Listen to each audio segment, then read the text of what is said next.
Graça e paz, irmão, graça e paz, irmã, que Deus possa estar abençoando a sua vida. Nós vamos nesse momento iniciar mais uma aula de estudo bíblico e continuaremos tratando do tema Igreja, uma comunidade. Hoje nós leremos a carta do apóstolo Paulo aos Efésios, capítulo 4, Efésios 4, a partir do versículo 1. Efésios 4, a partir do versículo 1. Diz assim a palavra do Senhor: Portanto, como prisioneiro no Senhor, suplico-lhes que vivam de modo digno do chamado que receberam. Sejam sempre humildes e amáveis, tolerando pacientemente uns aos outros em amor. Façam todo o possível para se manterem unidos no Espírito, ligados pelo vínculo da paz.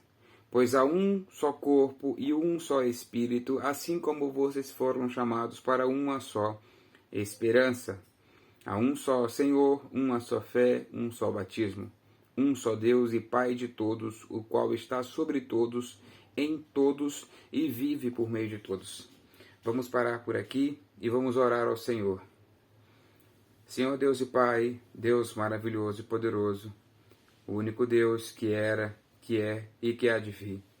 Senhor, eu te peço que o Teu Espírito Santo possa trabalhar no coração de cada irmão, de cada irmã que está assistindo essa aula neste momento. Que ele seja inundado pela Tua presença, Senhor. Que a Tua palavra poderosa trabalhe em nossos corações, mudando as nossas vidas. Senhor, olha para nós com Teu olhar de graça e misericórdia. Perdoa, Pai, as nossas falhas. Perdoa, Pai, os nossos pecados. E fala conosco. Que o nosso coração, que a nossa vida esteja alinhado com a Tua palavra. Ajuda-nos, Pai, nesse momento. Fala conosco. Em nome de Jesus. Amém. Amém.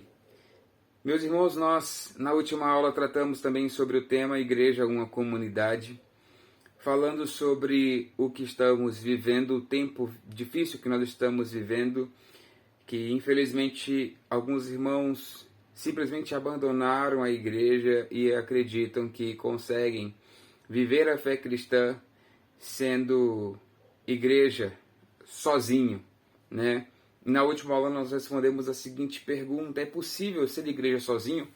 E eu quero responder de uma vez por todas, e nós vimos nos textos da nossa última aula que não é possível ser igreja sozinho, cultuar em casa sozinho. Precisamos ser parte de uma comunidade, pois foi para isso que o Senhor nos chamou, para vivermos em comunidade como uma igreja. E continuando o tema, quero dizer que já vivemos no passado o tempo de um por todos, todos por um, mas hoje estamos mais para o tempo do salve-se quem puder, vivendo cada um na sua individualidade, e infelizmente a pandemia maximizou isso, que já existia em nossos corações o fato de vivermos de modo muito egoísta. Nós vivemos o egocentrismo, o nosso ego no centro, o eu no centro. Isso existe no nosso coração desde que nascemos. Nós somos naturalmente egoístas, mas o Evangelho, quando somos impactados pela palavra do Senhor, nós somos transformados e nos tornamos cada vez mais parecidos com o Senhor. Logo, nós vamos rompendo com esse egocentrismo que havia em nossos corações. Muitos, então, por conta da pandemia, deram lugar ao egocentrismo, se afastaram e continuaram sozinhos. Não é possível ser igreja sozinho, é necessário viver em comunidade.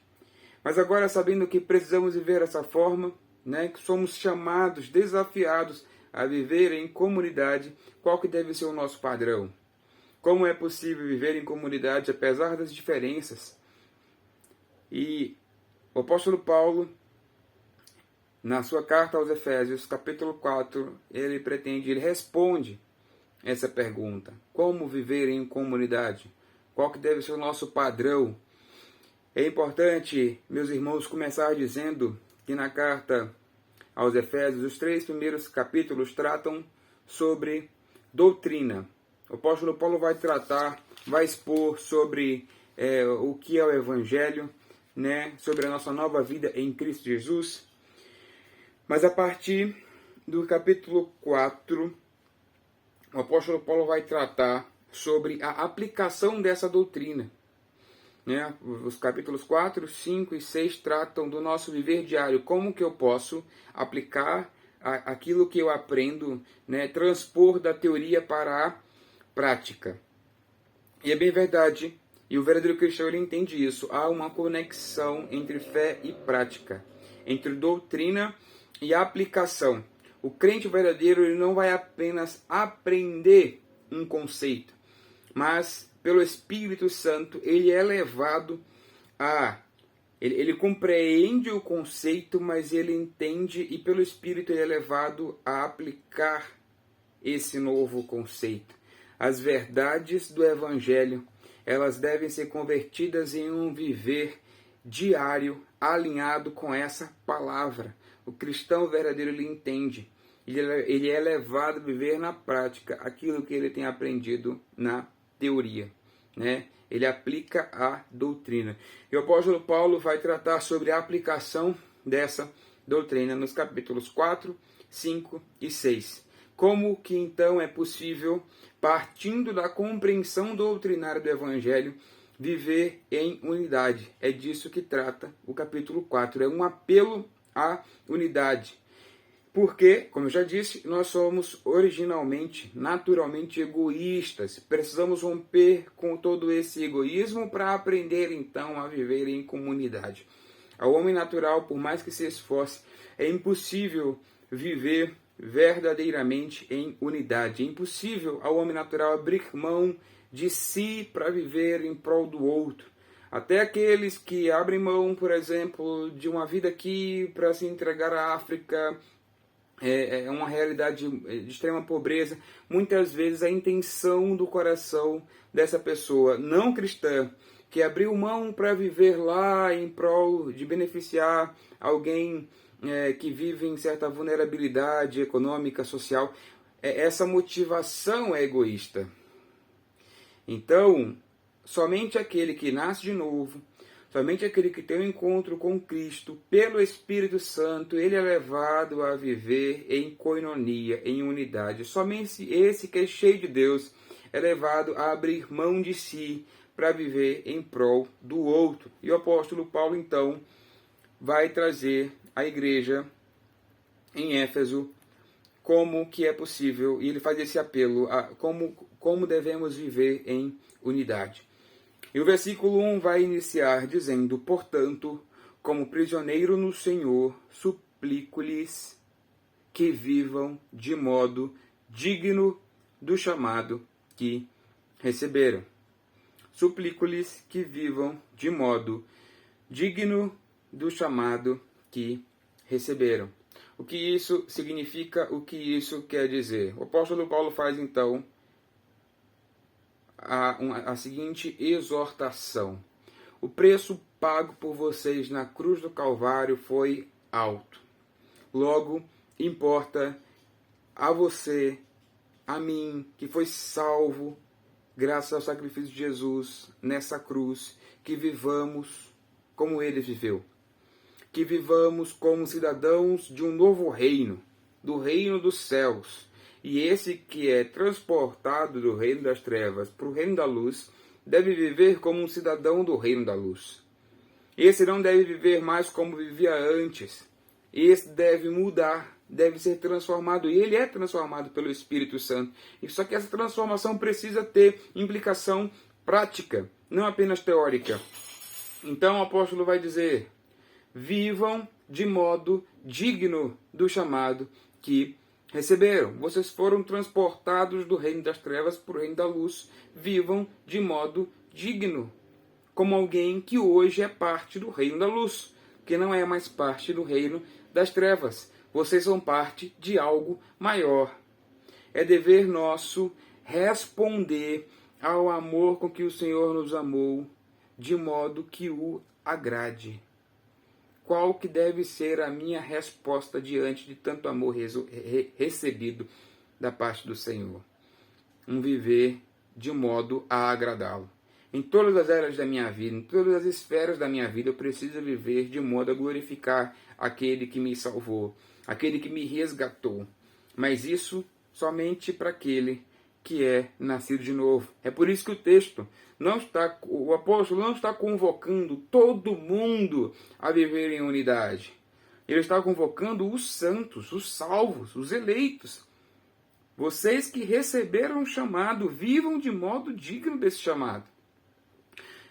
E por digno, eu preciso entender que é como se houvesse um peso que hoje nós carregamos, de responder de modo afirmativo aquilo que Cristo fez por mim. Não que as minhas obras, não que as minhas ações vão me salvar, mas as minhas obras, as minhas ações vão mostrar que eu sou salvo. Elas vão atestar que eu de fato fui regenerado graças ao sacrifício de Cristo Jesus na cruz do Calvário. Então o apóstolo vai convocar a Maurício, a você, que nós vivamos de um modo digno do chamado que nós recebemos. Que o mundo então reconheça que nós somos filhos de Deus. Filhos de Deus. O Evangelho de João, capítulo 13, versículo 35, João 13, 35, vai dizer: seu amor uns pelos outros provará ao mundo que são meus discípulos. Viver como filho de Deus, viver de modo digno do chamado que eu recebi da parte do Senhor, é glorificá-lo com a vida que eu tenho vivido agora. E viver dessa forma é viver em amor. E o Evangelho de João vai dizer que o meu amor pelo meu irmão, o meu amor por você, o meu amor pelo outro, provará ao mundo que nós somos discípulos do Senhor, que eu sou discípulo do Senhor. Então, que possamos viver alinhados com essa verdade. E para isso, meus irmãos, nós temos o Espírito Santo. O Espírito Santo trabalha no coração do crente, transformando o coração do crente, transformando a vida do crente. Eu repito, não é possível que, de modo natural, eu consiga viver dessa forma. Somente pelo Espírito Santo. Somente pelo Espírito Santo eu posso ver valor no outro. Somente pelo Espírito Santo eu posso viver me importando com o outro. Sabendo então que devemos viver de modo digno desse chamado, como devemos andar? Como devemos proceder? Versículo 2 dirá: sejam sempre humildes e amáveis, tolerando pacientemente uns aos outros em amor. Sejam sempre humildes e amáveis, tolerando pacientemente uns aos outros em amor. Vejam que profundo.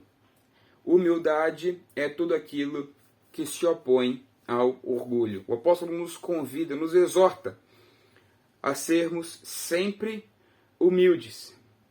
E quando nós pensamos em humildade, pensamos naquela pessoa que é desprovida de riqueza, né, de bens. A pessoa falando é humilde, né? Ele é simples, ele não tem nada. E isso não tem nada a ver com humildade. Muitas vezes a pessoa pode ser pobre e orgulhosa. Né? Nem sempre o pobre é humilde. Então, o apóstolo vai convocar a igreja a ser humilde. E ser humilde é ser oposto, é viver em oposição a tudo aquilo que diz respeito ao orgulho. E nós somos, infelizmente, naturalmente orgulhosos. Nós sempre tendemos ao orgulho. Parte do que fazemos, pense nisso, parte do que fazemos, nós fazemos porque somos orgulhosos. Muitas vezes o esforço que eu tenho empreendido no meu trabalho, na minha profissão, que me leva muitas vezes a fazer uma faculdade para melhorar o meu nível, né, profissional. Muito do que me motiva porque eu quero crescer, eu quero aparecer mais, né? Eu quero ser melhor visto. E por que eu faço tudo isso? Né? Nem sempre é por altruísmo, mas muitas vezes, quase sempre é por orgulho. Muitas vezes o que me motiva nas minhas ações diárias é o orgulho que existe no meu coração. E eu preciso vencer esse orgulho, romper com esse orgulho, com o homem natural que insiste em querer aparecer, que insiste em querer ser exaltado. Humildade é oposição ao orgulho. Viver em humildade é viver em guerra com o orgulhoso que existe em mim. Parte dos problemas que nós vivemos na igreja hoje é por conta do orgulho. Ou do meu orgulho, ou do seu orgulho. Parte dos problemas, pensa nisso, parte dos problemas que você já viveu na igreja hoje é porque ou você foi orgulhoso, ou uma outra pessoa foi orgulhosa. E isso fez com que você vivesse um problema no contexto de igreja. Não é verdade? E é por isso que nós precisamos romper com orgulho, viver em humildade. Viver em oposição ao orgulho que existe em mim. Romanos 12:16 diz, nós lemos esse trecho na última aula, vivam em harmonia uns com os outros, não sejam orgulhosos, mas tenham amizade com gente de condição humilde, e não pensem que sabe tudo. Olha que interessante, não pensem que sabe tudo. O orgulhoso é alguém que pensa saber tudo. O orgulhoso é alguém que sempre tem opinião sobre tudo, né? E que acha que sabe fazer sempre melhor do que o outro. Tudo que ele faz melhor do que o outro. Esse é o orgulhoso. E o apóstolo Paulo também vai convocar em Romanos 12:16. Não pensem que sabem tudo, porque vocês não sabem. Vocês não sabem. E o cristão precisa ser levado a isso. A ideia de que ele de fato não sabe tudo. E principalmente na medida em que ele vai conhecendo a Deus, ele vai entendendo a sua incapacidade. Ele vai conhecendo cada vez mais a sua incapacidade. Ele sabe que não sabe tudo. E justamente por não saber de tudo, eu preciso do outro. Justamente por não saber de todas as coisas, eu preciso do outro. Eu preciso viver no coletivo, porque eu não sei tudo, mas o outro sabe mais do que eu, pode me ajudar, e eu vou ajudando, e assim nós vamos crescendo como igreja. Não pensem que sabem tudo. O texto vai continuar dizendo, sejam sempre humildes e amáveis. Sejam amáveis. Nós somos amáveis? Em tempos onde vemos, principalmente na internet, o ódio sendo destilado da direita ou da esquerda, o Senhor nos convoca a sermos amáveis. E amor é um verbo, amar é um verbo que somente o verdadeiro cristão consegue conjugar. Somente aquele que conheceu a Deus consegue conjugar de forma verdadeira. Nós amamos porque Ele nos amou primeiro. Esse amor que nós hoje comunicamos, o Senhor comunicou aos nossos corações. Esse amor que nós temos uns pelos outros é porque nós recebemos do amor da parte de Deus. Se nós exercemos misericórdia, é porque recebemos misericórdia. Se eu olho com olhar de graça, é porque eu fui alcançado pela graça. Somente aquele que nasceu de novo, somente aquele que teve um encontro com o amor de Deus, ele se sabe amar de verdade. E o apóstolo convoca, sejam amáveis. É necessário transbordar do amor que eu tenho recebido de Cristo no meu coração. E por isso eu preciso estar sempre me examinando. As minhas ações têm revelado o amor de Deus. As minhas ações revelam, no amor que eu busco demonstrar, eu tenho revelado o amor de Deus. Sejam amáveis. E também diz aqui no verso 2, tolerando pacientemente uns aos outros em amor. Na versão Almeida Revista Atualizada, traz o suportando-vos. Suportando-vos. Eu lembro de uma brincadeira que nós fazíamos, eu e alguns amigos da Bahia, na nossa igreja. A gente dizia assim, eu te suporto, porque a Bíblia me manda, a Bíblia manda eu te suportar. E eu estou te suportando hoje, né? Você está meio insuportável, mas eu estou te suportando. Mas não é nesse sentido que o apóstolo traz. O fato de nós nos tolerarmos, né, pacientemente, de nós suportarmos uns aos outros de forma paciente. Pensa numa estrutura, pensa numa mesa. A mesa, para ficar de forma elevada, ela precisa do suporte, né? Precisa dos pés para suportar. E é justamente esse tipo de suporte que eu preciso ser para o meu irmão. Eu preciso carregá-lo. A igreja é um lugar onde nós carregamos uns aos outros. Ninguém está suportando todo mundo. Eu estou sendo suporte para você, você está sendo suporte para mim. Eu estou te carregando, você também está me carregando. E isso é ser igreja, isso é suportai-vos. Sejam suportes e todos nós precisamos de suporte. De alguém que nos seja suporte. De alguém que ocasionalmente nos mostre, seja para nós como instrumento da parte de Deus para nos carregar. Principalmente quando nós estamos fracos, debilitados, nós precisamos de alguém para nos carregar, para ser suporte em nossas vidas. E eu quero dizer e agradecer aos irmãos e dar esse exemplo. No período em que estivemos aqui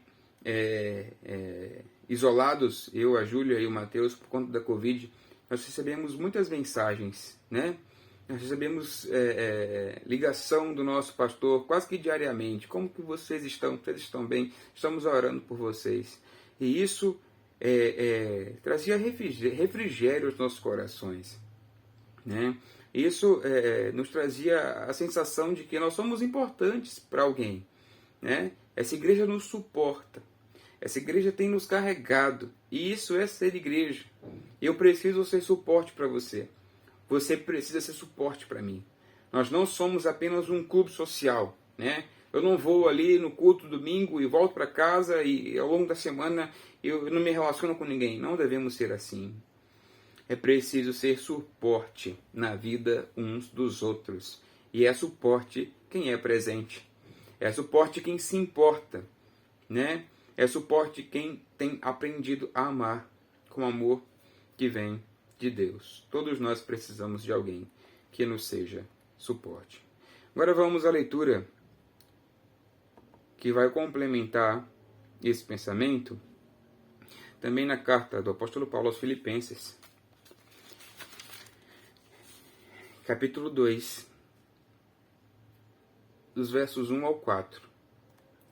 Filipenses 2, do 1 ao 4. Diz assim a palavra do Senhor. Há alguma motivação por estar em Cristo? Há alguma consolação que vem do amor? Há alguma comunhão no Espírito? Há alguma compaixão e afeição? Então completem minha alegria, concordando sinceramente uns com os outros, amando-se mutuamente e trabalhando juntos, com a mesma forma de pensar e um só propósito. Não sejam egoístas, nem tentem impressionar ninguém.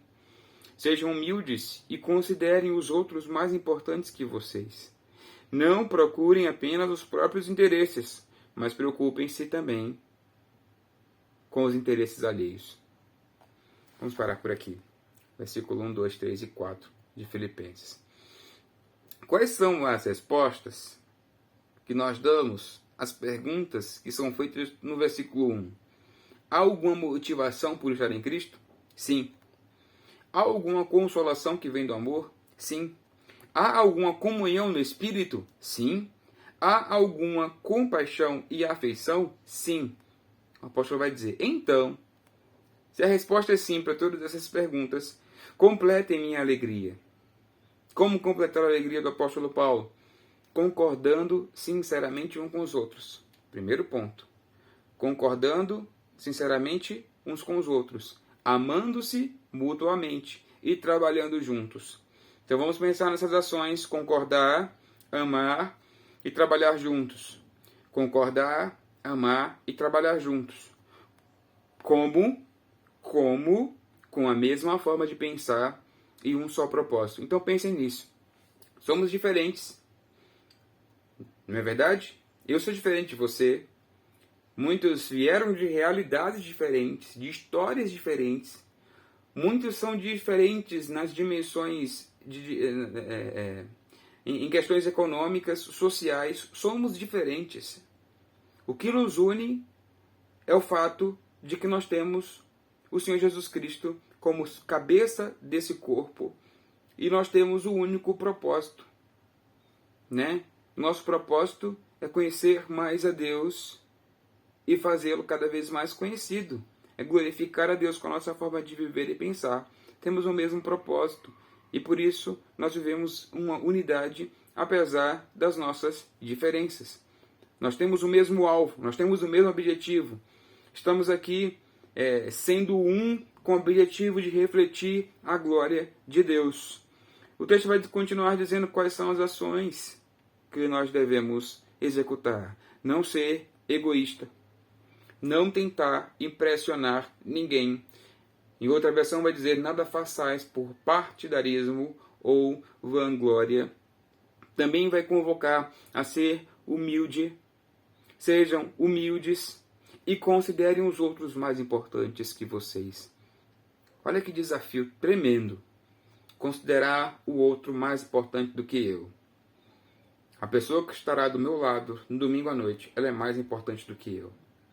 E quando eu vejo dessa forma, é que eu passo a me importar mais com ela do que comigo. E é isso que Cristo quer de nós. Que eu me importe mais com ela, mais com os interesses dela, do que com os meus. Os meus interesses não são tão grandes assim, não são tão importantes assim. Os dela são. Mas como? Depois o apóstolo vai dizer que é necessário ter o mesmo sentimento que houve em Cristo Jesus para viver dessa forma. Jesus foi altruísta, ele não olhou para si mesmo, ele olhou para o outro. Ele olhou para o outro, ele olhou para nós. E ele considerou a nossa necessidade maior e mais importante. E por isso morreu por nós. E agora cabe a nós viver o mesmo exemplo de Cristo. Olhar para o outro e ver, é mais importante do que eu. Precisa mais do que eu. Né? Precisamos viver dessa forma. Viver como Cristo, porque Ele nos motiva a viver assim. Eu quero finalizar. E na próxima aula nós continuaremos estudando sobre o capítulo 4, mas o versículo 3 de Efésios 4 vai dizer: façam todo o possível para se manterem unidos no Espírito, ligados pelo vínculo da paz. Façam todo o possível para se manterem unidos no Espírito, ligados pelo vínculo da paz. E a minha pergunta é: temos feito? Temos feito todo o possível para nos mantermos unidos, ligados pelo vínculo da paz? E aí eu quero perguntar de forma prática: as nossas conversas nos mantêm unidos? O que eu posto na internet me mantém unido com o irmão? O fato de muitas vezes nós não abrirmos mão das nossas opiniões revela a dimensão do orgulho que existe em nossos corações. Mais uma vez, uma pergunta que tem implicação prática. Você já perdeu alguma discussão para preservar a união com seu irmão? Nós gostamos muitas vezes de debater, de discutir. Até quando a gente não precisa, a gente quer discutir, a gente quer debater. Isso mostra que, na verdade, nós somos orgulhosos. O nosso coração é orgulhoso. Eu não quero perder nenhuma discussão. É quase que um orgulho intelectual, um orgulho das ideias que eu tenho. Eu não quero abrir mão delas. Mas a Bíblia me convoca a, quando necessário, abrir mão. Porque eu preciso fazer todo o possível para me manter unido no Espírito, com os meus irmãos, com a minha comunidade. É claro que existirão momentos onde não será possível, né? Vamos pôr um exemplo prático. Eu creio que o Senhor Jesus Cristo ressuscitou dentre os mortos e virá para voltar, e voltará para buscar a sua igreja. E o seu irmão, de alguma forma, não concorda com isso. né? É o tipo de coisa que não faz sentido. E é o tipo de opinião que você não pode abrir mão. Mas existem coisas pequenas, né? E muitas vezes nós brigamos por coisas pequenas e irrelevantes, e essas brigas não glorificam a Deus. Até aquilo que eu posto na internet, as conversas que eu tenho à mesa, eu devo pensar: glorificará a Deus, edificará o meu irmão, servirá de bênção, ou promoverá discórdia, ou eu só quero fazer prevalecer a minha opinião, a minha linha de pensamento. Isso tem me mantido unido no corpo, no espírito. Isso me mantém ligado ao meu irmão no vínculo da paz. Nós recebemos a paz que vem de Cristo, paz essa que é resultado de, graças ao sacrifício dele, graças ao sangue derramado, hoje eu tenho comunhão com Deus novamente. E se Cristo fez isso por mim, para que eu tivesse comunhão com o Pai, o que eu não devo fazer para ter comunhão com meu irmão? Abrir mão de opiniões, abrir mão de pensamentos, justamente por entender. Isso não deve ser algo que fica apenas no campo das ideias. Eu preciso aprender a amá-lo porque ele é mais importante, como uma utopia, mas que o Espírito nos faça viver isso na prática. Que o Espírito nos ajude a viver isso na nossa realidade de vida cristã. Que eu possa olhar para o outro e entender, ele é mais importante do que eu. Assim seria possível viver uma unidade verdadeira dentro da igreja. A igreja é formada assim por pessoas diferentes, de realidades diferentes, mas que têm um propósito em comum. Na próxima aula nós veremos que elas são unidas porque possuem um só Deus, um só Senhor, uma só fé, um só batismo. Elas são unidas porque elas foram unidas em Cristo, na sua igreja. Logo, nós devemos olhar sempre para as coisas que devem nos manter unidos e abrir mão de tudo aquilo que promove desunião, tudo aquilo que me afasta do meu irmão, e me esforçar para estar cada vez mais junto, para cada vez mais viver em harmonia com a igreja. Finalizo com a frase de um dos comentaristas justamente sobre esse texto, Matthew Henry. Ele diz o seguinte: há um Cristo em quem está a esperança de todos os crentes, e um céu que é aguardado por todos. Portanto, todos deveriam ter somente um coração. Que o Senhor nos ajude a viver em unidade. Que o Senhor faça da nossa igreja uma verdadeira comunidade.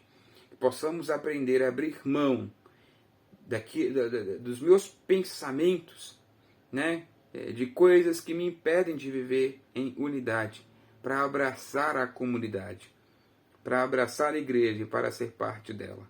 Vivam de modo digno do chamado que receberam. Vivam alinhados com essa verdade. Que possamos viver dessa forma, que o Senhor nos abençoe e que Ele torne isso possível. Amém? Vamos orar ao Senhor mais uma vez. Senhor Deus e Pai, Deus maravilhoso e poderoso, peço ao Senhor, aplica essas verdades no nosso coração, Pai. Somos fracos e limitados, e se depender de nós, nós não conseguiremos. Porque nós somos egoístas, somos ególatras. Perdoa-nos, Senhor. E que possamos viver de fato como o Senhor Jesus Cristo viveu, abrindo mão, vivendo o verdadeiro altruísmo, Pai, não egoísmo, Senhor. Enxergando o outro como alguém que é mais importante do que eu. Que vivamos assim em comunidade. Que possamos aprender a nos amar, Senhor. Que possamos nos importar mais. Viver mais para o outro. Só o Teu Espírito Santo é capaz de fazer isso possível. Por isso faz, Espírito. Faz em nossos corações. Em nome de Jesus, promove essa mudança. É o que eu te peço, crendo no Teu nome. Amém. Amém. Deus abençoe a vida de todos os meus irmãos.